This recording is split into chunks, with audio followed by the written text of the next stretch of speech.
Dámy a pánové, vítejte na oficiální tiskové konferenci po finále GCL Super Cupu. V Autoaréně jsou připraveni všichni členové vítězného týmu Riesenbeck International a také umístění. Takže je tady určitý časový tlak. Ben Maher musí letět do Ameriky, takže začneme s ním.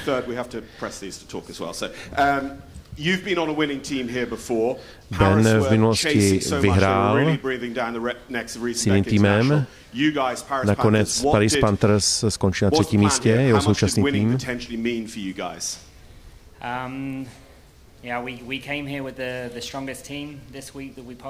Přišli jsme se s nejlepším týmem, za jakým jsme mohli. Snažili jsme se maximálně. To, co tady v Praze dali dohromady Jan a GCL, je naprosto skvělé. Změnilo to celou dynamiku našeho sportu. A my jsme se samozřejmě přišli se snahou vyhrát, ale Riesenbeck byl celý rok příliš dobrý. Mají 3 špičkové jezdce. A tak jsme s nimi vlastně prohrávali celou sezónu. No, ale vy jste vyhrál z minulosti z London Knights. Dá se porovnat kurz napříč ročníky? Je to těžší než v minulosti? Ne, vždycky je to těžké v této aréně. Jsou to náročné kurzy a ať už další finále budoucnu budou konat kdekoliv, v jakékoliv zemi, tak bude velmi těžké udržet tu laťku, protože byla to skvělá show, parádní atmosféra a vnáší to do sportu velké drama a pro fanoušky je to naprosto výjimečná věc. Takže potlesk pro Bena Mahera jako zástupce třetího týmu Paris Panthers. No a Ben už běží, aby chytil letadlo.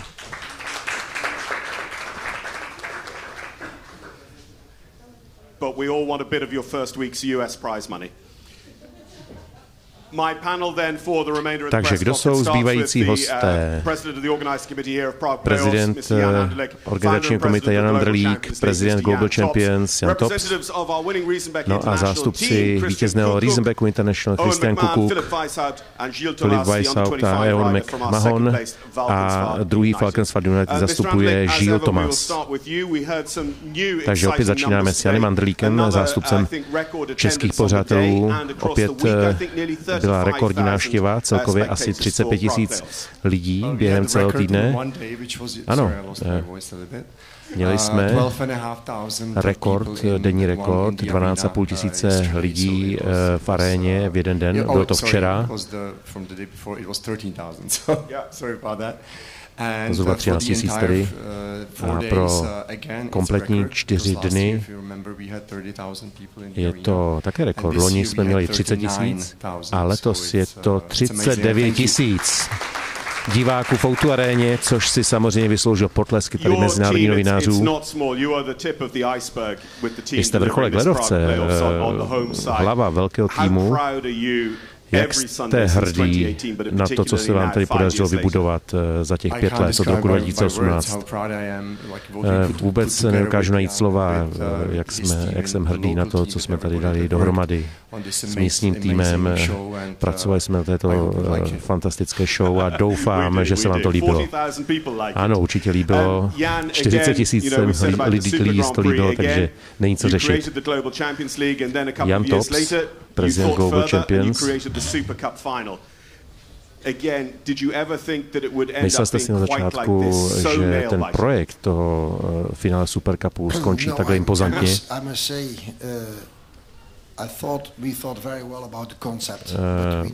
Konceptu jsem věřil od začátku, ale bylo to tak vzrušující každý ročník. A nejdůležitější je, že naši fanoušci nás mohou velmi pohodlně sledovat. Když Filip jel na poslední překážku dnes, bylo lehké vidět, jak je na tom, jaký má mezičas. Lidé většinou vědí jen to, co jim řekne speaker, hlasatel, ale u nás mají přehled po celou dobu. o každé překážce. A měli tedy tudíž povědomí o tom, co všechno je v sázce. Celý koncept Prague Playoffs je nejlepší věc, která se nám podařila. Nedalo se to udělat lépe a na lepším místě než tady v Praze. Jsou tady fantastiční fanoušci, skvělý tým, řada detailů, celá prezentace, ta práce okolo. Jsem velmi šťastný a hrdý na to, že jsem součástí tohoto týmu. Respekt všem lidem, kteří se zapojili do organizace a určitě budeme vést jednání na další léta. A uvidíme, jak to dopadne. Tak pojďme teď zpět ke sportovní stránce. Falcons United Gilles Thomas, který reprezentuje kategorii U25, je 25 let. Byl tlak jezdit vedle takových legend jako Marcus Henning a John Whittaker v týmu. Určitě, já jsem Johna a Marcuse sledoval vždycky v televizi. A teď najednou na základě pravidla U25 Global Champions League mám tuto šanci jezdit spolu s nimi v týmu. A jako dnes měl jsem šanci jet za tým a měl jsem opravdu motivaci zužitkovat svoji šanci. Můj kůň se cítil podobně a byl na tom skvěle a spolu se nám podařilo zajet dvě velmi dobrá kola, z toho druhé čisté. Falcons byl už dvakrát druhý a dnes se to málem podařilo, to vítězství. Šli jste do dnešního dne, že to dokážeme strhnout na tu vítěznou stranu, nebo byl Riesenbeck příliš silný? S tímto formátem, pokud se kvalifikujete do finále, tak věci začínají od nuly. Takže jsme si věřili.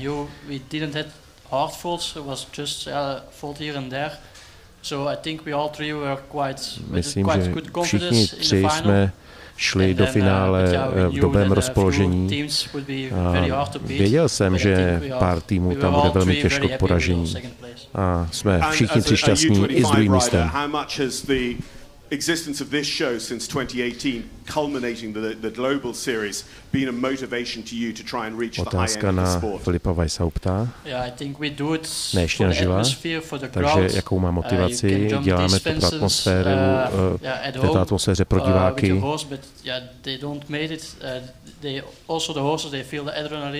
I koně cítí ten adrenalin, který sálá z publika, dokonce i můj kůň.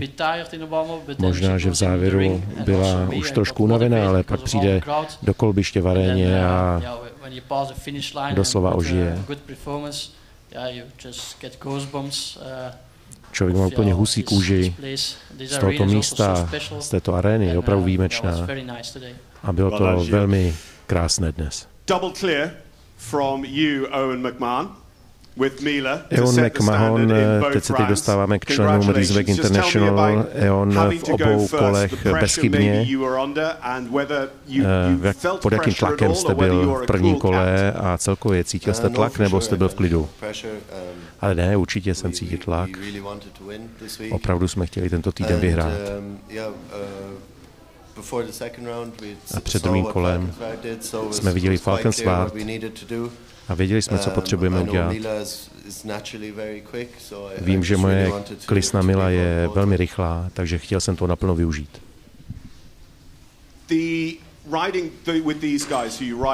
Jet s těmito kluky, jste v pravidelném kontaktu ve stáji. Jaké to je? Vy musíte mít hodně blízko k sobě v Riesenbecku International. Ano, to je důvod, proč jsem před lety Ludgera poprosil, jestli bych pro ně mohl pracovat. Protože vím, že špičkoví světoví jezdci tam jsou a toto je prostředí, kde chci být. Je tam velmi vysoký standard, každý den se posouváme někam výš.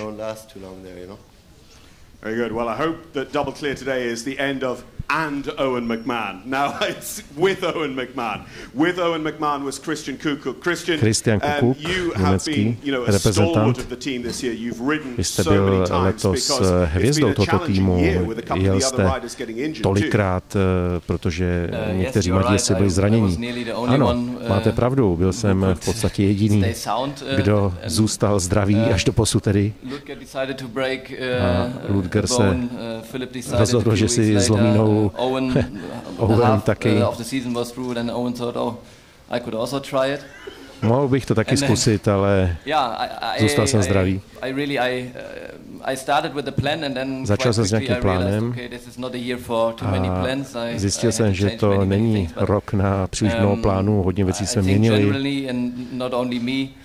Myslím na celý tým, ne pouze na sebe. Měli jsme obrovského týmového ducha a všichni jsme se naplno soustředili na to, co je dobré pro tým.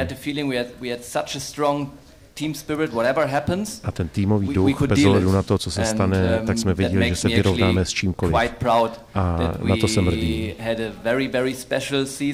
Měli jsme výjimečnou sezónu, ale byly tam také těžké momenty. A skončit takto vítězně je neskutečné. Teď do toho chci vstoupit. Máte výborného koně Čekra. Ta podpora týmu. Řekněte něco o svých pocitech v průběhu dnešního večera. I really had to stay focused and concentrated because I went from week to week to the shows. Like I said, we had 15 stages and I rode on 14. Z 15 jsem absolvoval 14 zastávek Global Champions Tour. Bylo tam hodně tlaku, ale tlak prostě k tomu patří. But I felt like that there were so many people behind us and we had such a great team. Kteří nás podporují, jsme tak skvělý tým a máme tak skvělou týmovou atmosféru, že jsem opravdu chtěl udělat to nejlepší pro tým. A podle toho jsem přistupoval ke každé situaci, která se vyskytla a vždy jsem myslel na tým. To nás udělalo tak silnými. Otázka na Filipa Weishaupta. Pokud se bavíme o vzájemné podpoře v Riesenbecku, tak vy máte tady v Praze druhou největší fanouškovskou základnu jako Prague Lions. Ta reakce po té, co jste vyhrál, tak už nikdy nedostanete si zpátky tu helmu. Ta reakce ukazuje, jak moc na to záleželo vám všem. Ano, celou sezonu jsme čelili velkému tlaku, posledních pár závodů. Se soustředil tlaky na mě, pak přišlo playoff, probojovali jsme se do finále, absolvoval jsem obě kola čistě, ale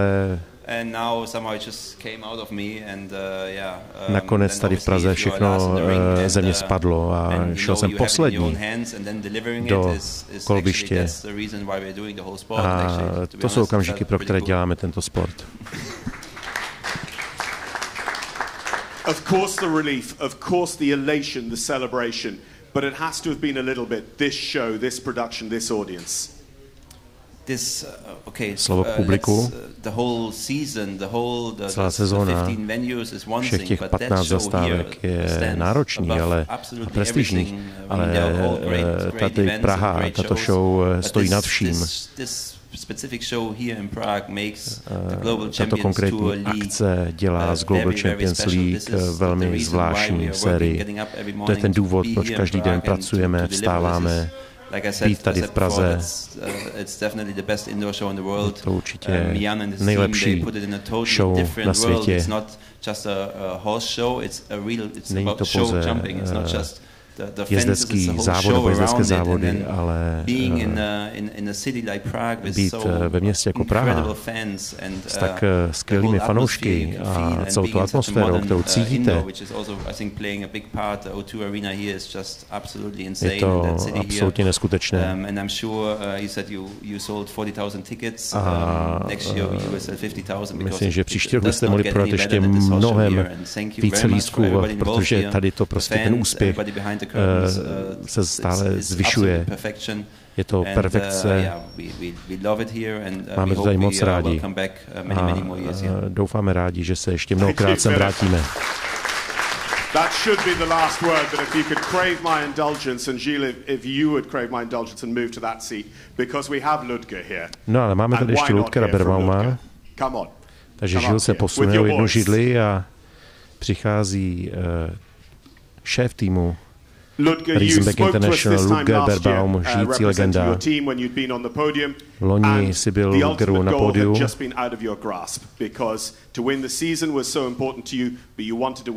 A tady si chtěl teď vyhrát a loni se to nepodařilo, letos ano. Co to pro tebe znamená? Myslím si, že všechno bylo řečeno. Jsem neskutečně nadšený, nemohu být více hrdý na náš tým. Nejen na to, že jsme dnes vyhráli, ale vůbec na to, jak probíhala celá ta sezóna, závod od závodu. Bylo to neskutečné a myslím, že o této sezóně budeme mluvit ještě za pár let. Budeme na ní vzpomínat. Takže jsem tak nadšený.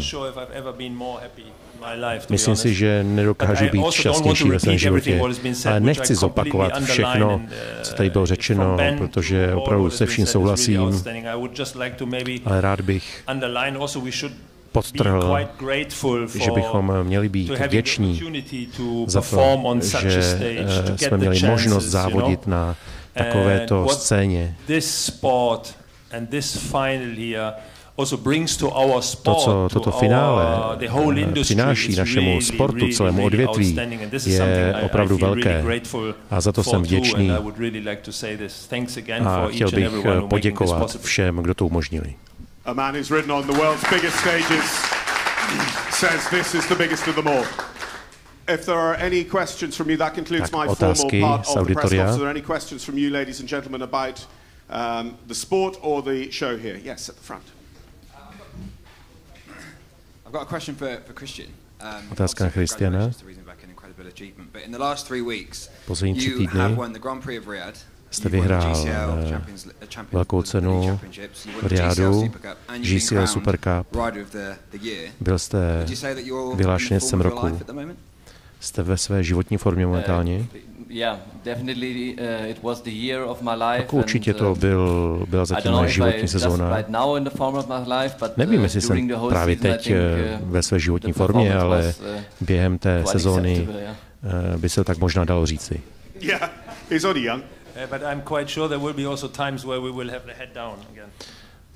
Luke doplňuje, že byly i momenty, nebo jsou momenty, kdy naopak má člověk hlavu dole a až se mu tak nedaří.